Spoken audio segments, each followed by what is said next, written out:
Hello, everyone. This is Aziza Jalaluddin. I'm the co-founder for Shine ADA, and I'm here live from Singapore. And I have with me my dearest mentor and teacher, Dame DC Cordova, the CEO of the Accelerated Business School and the Money and You program. Welcome, DC, and we're so glad to have you on the call from Malaysia. Malaysia, here I am, just so happy to be here. And all you beautiful people that live here, and I just love this region. I love everything about it. Yes, and I understand you've just come from China and you have been traveling here for this season, I would call it. You have travel seasons to Asia, and this season you are covering China, you're covering Malaysia, which is like, I'll be meeting you over the weekend. So that's Singapore as well. You're covering Singapore and Malaysia, and then you're going to New Zealand. So today's call, we're really going to be speaking about global entrepreneurship and the education behind global entrepreneurship. So before getting into the call, I really want to introduce DC in a nutshell, which is quite difficult, but I'll do my best to do that. This amazing teacher of mine, she is other than being the CEO of the Accelerated Business School and the Money and You program, she is also a humanitarian who has contributed so much to the transformation of human minds when it comes to business. And she has created amazing global leaders in the business field. We're talking about many industries, from the film to the retail, food sector, to the self-development industry, which is the core of her work, really churning out transformation leaders in this part of the world and globally, right? So a lot of them have made their mark in Asia because of the work she has done through Accelerated Business School. So today, DC is going to give us some awesome tips on global entrepreneurship and why is the need for global entrepreneurship. So DC, tell us about your trip today. To start the call, and how it makes you feel traveling to this part of the world. Well, I've been coming to, I started out in Australia and New Zealand in 1985, in Australia first and New Zealand. Then we went to Hong Kong and backtracked to Singapore. And then through the years moved into, with my Chinese partner, we moved into the Chinese world to do programs in Chinese. We started in Taiwan, then of course Shanghai, all over China, Hong Kong again, and then doing Chinese programs in Singapore, Malaysia, Indonesia, Brunei. And now, of course, we are in India with you and your team. And I originally come from Chile.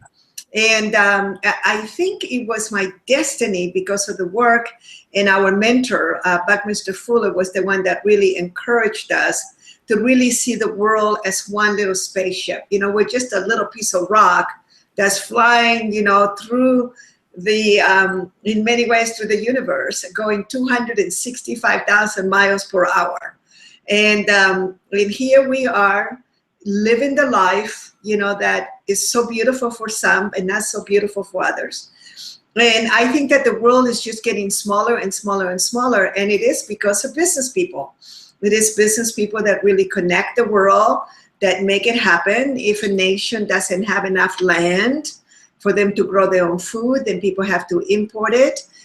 They have to get along with others. And we have always, back in the 80s, we used to have a saying, which is that we were going to create world peace through business, because Buckminster Fuller used to say that people do not bomb their customers. So this is something that we actually see. There's a lot of tension at times between China and the United States, but they will never cross that line of hurting each other because of economics.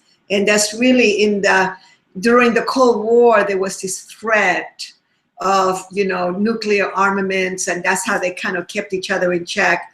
Those days are way over. Now people keep each other in check by the trade that they can do with each other, by the amount of money that they can generate with each other, by the number of profits. And, and there's so many big multinationals that for them profits is key. So if they're going to keep making a lot of money, they're going to keep the peace. And for those of us who are just plain peacekeepers, and understand that we need to move the world from scarcity to sufficiency to abundance, we don't care why people are keeping the peace as long as they do. And so, you know, the smallest business person, the smallest entrepreneur to the biggest multinational makes a huge difference. And for me, I always hope that with these Google Hangouts and the information, especially in a place like India, that is up and coming, an emerging nation, that who would have ever thought? I mean, I first went to India in January of 1985, and it was a completely different country. And nobody would have ever guessed that there was going to be this technological wave that was going to be ridden by, you know, the Indian population, the Indian leaders, the Indian business people, and begin to uplift the whole, you know, financial situation of a whole nation. And so business is it, and you make a difference. And I'm hoping that that is the message that all of the people watching this Google Hangout will get. You have brought up some very, very powerful points around this part of it. And every time I listen to you, I've listened to you and spoken to you like so much. And every time I listen to this thing about getting along with others, which is so key in business. And that's a journey that a lot of us take. And maybe you can share with us a little bit about what does it take to get along with others? And I feel that for entrepreneurship, especially as global entrepreneurs, we recognize it in Singapore. I mean, everything you said was like about Singapore. We don't have a land. We are so dependent on others.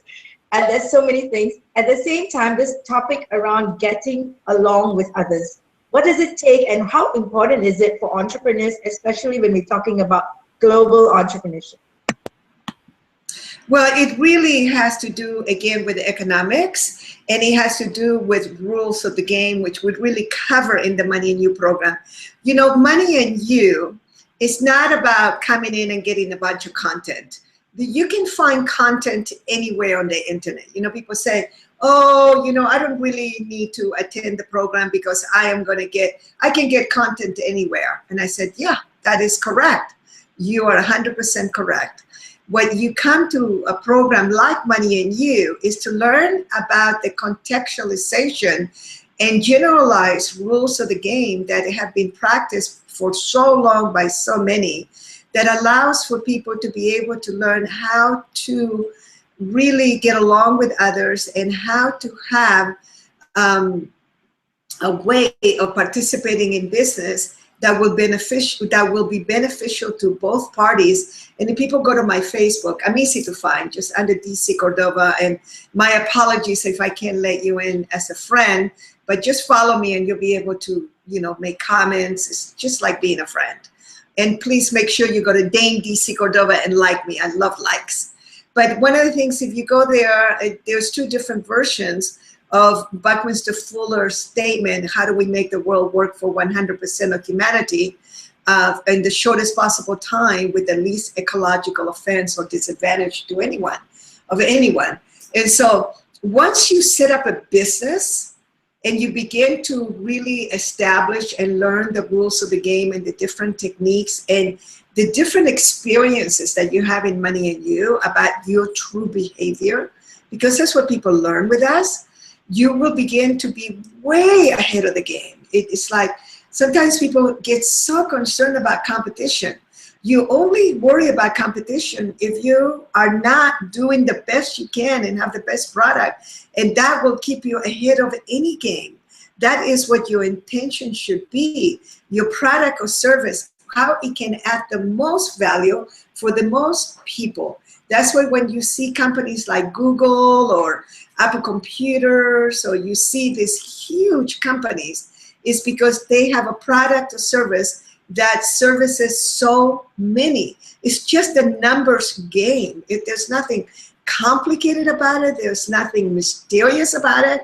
And so you really need to understand that you have to make money and business very simple, very easy, very just so that it becomes like a no-brainer for you how does your product or service how many people can use it, and how you're going to get it to market to them. And then you begin to learn how to participate with people, knowing that your very survival is dependent on another. It's dependent. Look, that's the great thing, that if there is one great thing about tragedies, is that people begin to depend on each other more than ever in order to survive. The honest truth is that there's the truth everywhere. You don't have to just have a disaster for that to happen. India needs all the other countries all around them. And it needs countries as far away as my homeland, Chile, because there's a bunch of customers there that could possibly want your product or services. So also that is the part about global entrepreneurship, is that sometimes your product or service is not maybe really wanted or needed, or is very common already in your region, in your area, but it may not be in other areas. So that's why you have to, the first thing is to expand your consciousness, is to expand your mind, to expand how you see and experience the world, and then begin to spread your wings. And with the internet now, with Facebook, with social media, all the different platforms, you can begin to create relationships and friendships just about anywhere around the world.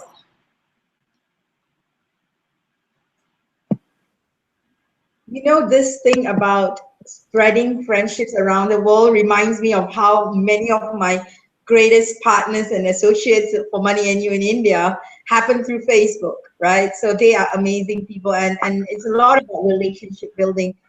And you know, this topic, when he talks earlier on about technology, and it really touches me when, you know, there's a quote by Bucky, right? He talks about how every technological breakthrough can support 10,000 people. That was like the gauge that he made, like in the 80s. So I'd love to have some discussion on that if you're open to it, because I noticed that, you know, in India, you know, we have chanced upon it as a country that is so advanced in technology and has been causing a lot of breakthrough around the world with its mind around it. So can you see any association with this? I mean, I've always been intrigued with this sentence by him, that every technological breakthrough can support 10,000 people.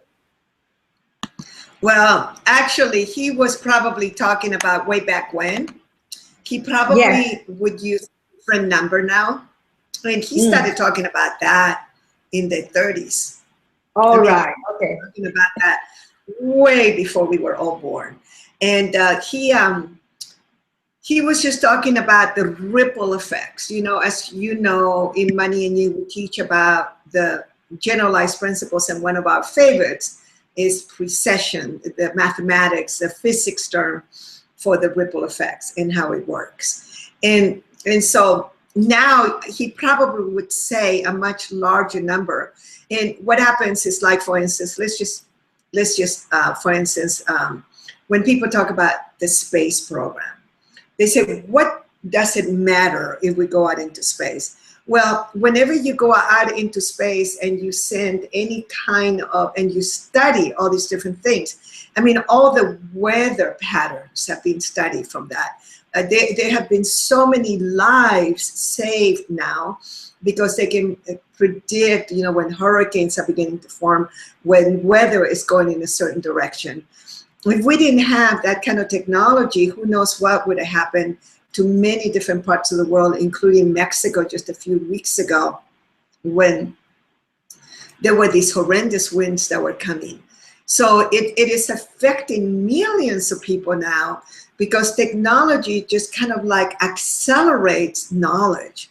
Technology really gets people to predict, and prediction is very powerful for the prevention of disasters, for the eradication of poverty and of hunger. So you take a country like India. Number one, Indian people are very smart by, I don't know why. I don't know whether it's something in your DNA, but there are, you know, whenever you go through a lot of labs, you go through a lot of laboratories, you go to a lot of higher, you know, institutions of higher learning, there's always quite a few Indian people there. you know, and also Chinese. And you wonder about that. I don't know whether it is, I know in the Chinese language, there are many more symbols that little kids have to learn. So we understand that about brain plasticity. And I honestly haven't spent enough time to learn about the different languages or what happens. But one of the things that India has some inherent gifts, some inherent attributes that even though there are so many people there and there are so many political parties and so many different religious, you know, practices, I think that out of the sheer need of having to feed, having to, and the desire to have more and more of a middle class and become wealthier, and then there is this balance of some very hardcore values that I love. Because of all the different religions, I'm very familiar, obviously, with the Hindu religion, very familiar, of course, with the Islamic religion and the Sikh religion, and all the, a lot of different ones, Buddhism, and I've been studying that for many, many years. But one of the things that when you really commit yourself to the betterment of humanity, I mean, it was India that generated and grew a Gandhi. You know, I mean, there are so many different examples that there's a lot to be guided with, to be inspired by, to emulate, and to continue to grow, you know, in a way that potentially could be a leading nation in the world. Just by sheer numbers, by the year 2040, 2050, you know, it's either going to be China or India. You know, I mean, and in countries like the United States, they know they have to cooperate with you and with China. And so it is very important to have a big picture. This is what Buckminster Fuller used to teach us. Look at the big picture, become like a futurist, begin to see the trends, begin to see what is really going on, begin to kind of see in which direction the horse is going, the train is going. And then begin to discern those trends and put that into a money-making business.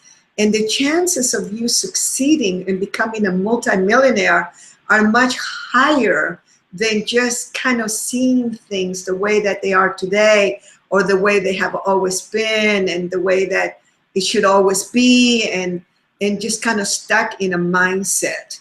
I mean, even young people can't afford to be stuck in a mindset. Like sometimes I see young people that sound exactly like their grandparents, and I tell them, I said, you are too young to be so set in your ways.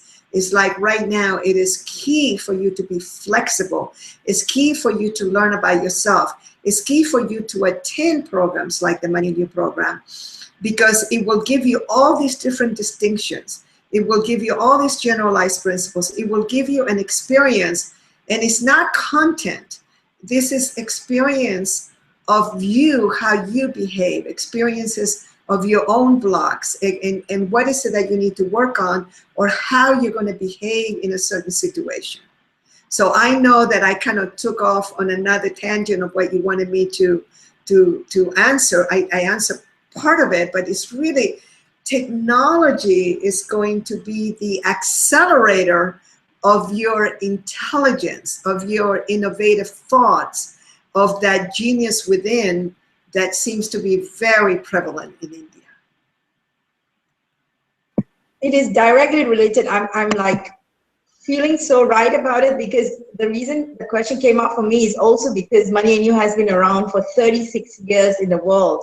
And, you know, technology being the crunch of a lot of things, and has been the cause of a lot of billionaires and created over the past years using technology, right? So that kind of matched in, and I was thinking, you know, something must be going on with Money and You and the technology, and now us being in India. Not that we're a technology company, but, you know, we open minds to a lot of different perspectives of doing business. So that's why I thought, this is a very important part of our life in terms of leveraging on technology for business. Any business can go on technology, and Bucky speaking so much about being futuristic and going in the trend. A lot of people in the IT field around the world, Indians, as they hear it, they are all placed outside and very comfortably, being entrepreneurs who, they are not entrepreneurs as a boss, but they are in entrepreneurial teams. So it's more like coming back home and what else can be possible with India and through India. And that's probably the mission that Shine is on with bringing money into India, where we're really nurturing these entrepreneurs to be exploring their potential in India, which is so needing these kind of inputs from our Indian entrepreneurs or IT specialists outside. So that was probably the call I was making to share with everyone about what we are up to with this work. And you actually brought up something about we support a lot of entrepreneurs to overcome self-limiting beliefs, right? So what would stop an entrepreneur from going global? I mean, what would stop someone from going global? And what does it take for someone to think global entrepreneurship? Well, that's a very interesting question, because the world is already global. I mean, the internet has already taken us there. So what would stop somebody would be wanting things to stay the way they were and repeating what their fathers or mothers might have said to them, as opposed to thinking for themselves. It is really important for you to really get up to date and to be present to what is going on right now. And there are people that resist technology, they really do. And there's certain fields that if you are an artist, you are a hairdresser, you work with your hands, you have certain niches, you can definitely, you don't have to have technology. But then now you have 3D printing. So if you're an artist and you can duplicate a piece of art by using 3D printing and creating tremendous amount of leverage, then maybe you better be a little bit more open-minded. So what really holds people back is their thinking and their just from old thinking, if I may call that. And people get really scared about change. When people say, oh, change is really easy, that has not been my experience of being around so many different entrepreneurs and people around the world. I mean, and when we talk about change, I don't think that most people handle change really well. It's painful. It's like you have to do things differently. You have to let go of things that are comfortable. You have to think differently. Even for me, I find that change is hard. So being a successful global entrepreneur requires for you to be willing to be uncomfortable and to stretch and make it fun. I think that sometimes, especially young people, get too serious. And this is something that, I'm in my 60s now. And of course, I figured that whatever situation I'm in, wherever it is that I'm at, I might as well be having a good time, because that is where I am. It's like my spiritual teachers taught me a long time ago, be present. What does that mean, to be present? It means to accept everything exactly how it is happening and making the best of it at the time, and being grateful, being very, very, very grateful. I mean, we were just talking about it this morning with, Terrence Tan, our partner here in Malaysia. And we were talking about gratefulness. It's like I was just sharing with him about when I was little. I was living in Chile. I was raised in Chile and then taken to the United States when I was 12. We had this huge earthquake that happened in the south of Chile, and it affected Santiago, where I lived. And we didn't have any water for a week. And it was just the most horrendous week. I mean, this is why I always have water everywhere. And every day I am so grateful when I step into a shower, when I go into a swimming pool. I am so grateful for that. And I think that there is a combination of being flexible, of being open-minded, of being grateful and really accepting what is today, and then using technology to accelerate you. Technology is a thing, the mindset is another. And I think that Money and You is so popular and has lasted for nearly 40 years in the world and continues to expand in the world because it really teaches people the combination of the two, technology and mindset, technology and mindset. Then you have the niches of software, and hardware. And then, everything that has to do with, I was just thinking about that I actually have had a computer now for 30 years. I had an email account in 1986. Next year is going to be 30 years since I've been on email. It's like half my life I have had the wonderful gift of communication technology and of my computer, which right now, this little tiny box allows me to be in communication with you and talking about these things and about global entrepreneurship. So use technology, use social media, use marketing in order for you to expand globally, because there is where you have more of an opportunity to become wealthier, richer, and have more access. My new definition of wealth is to have access to cash, to money, to investments, to knowledge, to information, to people, to wisdom, to people that can support you and accelerate your process. We're called Accelerated because it's all about access, about acceleration, about technology, about gratitude, about knowledge. And that's what our work is all about. Beautiful, beautiful, very beautifully said. And yes, leverage. If you are working too hard, that means you do not know how to leverage your business, and that's beautifully said. So we are going to India again in Bangalore, December 3 to 6, and that's going to be happening just in less than a month. We're going to be missing you there because you have a very important event, and I'm so excited that we are having so many things happening at one time, reaching out to the world. That's the beauty of a global network, right? So all of us are at it, and you're going to be in a very exciting place. Do you want to let us know where you will be? Yes, I actually will be in Paris. We are on the road to Paris, to the biggest United Nations climate change gathering. Is COP21 is called. That's kind of like the technical word, and then there's going to be so many side events. And one of my business partners, his name is Wang Ming.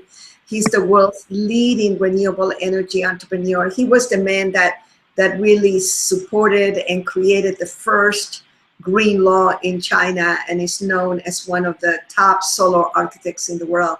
And he's going to have an opportunity to be speaking, in the same stage along with people like Richard Branson, Arnold Schwarzenegger, and the presidents of several nations, including France. And we're working on getting Ted Turner there, the creator of CNN. His sweetie is a very good friend of mine, and she's working on that. And one of the things that we're going to be doing is it's going to be a huge event. There might be a demonstration with nearly 500,000 people talking about how we really need to take into consideration everything about climate change. And I think there's over 160 nations that are being represented. It is, there is an article, if people go to my Facebook, I need to include it again and put it up so that people can see this article about how even it is affecting everything. Talk about technology, but also affecting the world of business, of money, finance, Wall Street, because right now mutual funds that are, really based on products that add value to humanity, green products that give life as opposed to not create life, like, tobacco, alcohol, you know, and other things, oil and coal. But even though those have been so essential in getting us through the industrial age and getting us to where we are today, it really, the paradigm shift already occurred.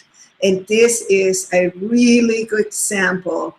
I mean, I have very close relatives of mine, very close people to me that don't believe in climate change, and even have unfriended me in Facebook, my own relatives, because they truly don't believe in what I stand for or the work of Mr. Fuller. And sometimes that's a little painful for me, but I also realize that it is just sometimes we want things to be differently than they are. And so I'm going to be in the midst of the who's who that's now creating this whole new paradigm, this whole new industry.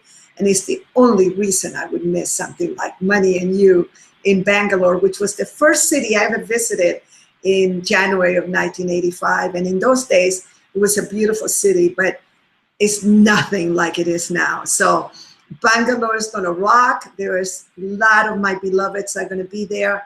And I just wish you all tremendous success. And really, if you're watching this and you're listening to this, do whatever you need to do to be there, because Money and You will accelerate. It's an experience. It's experiential.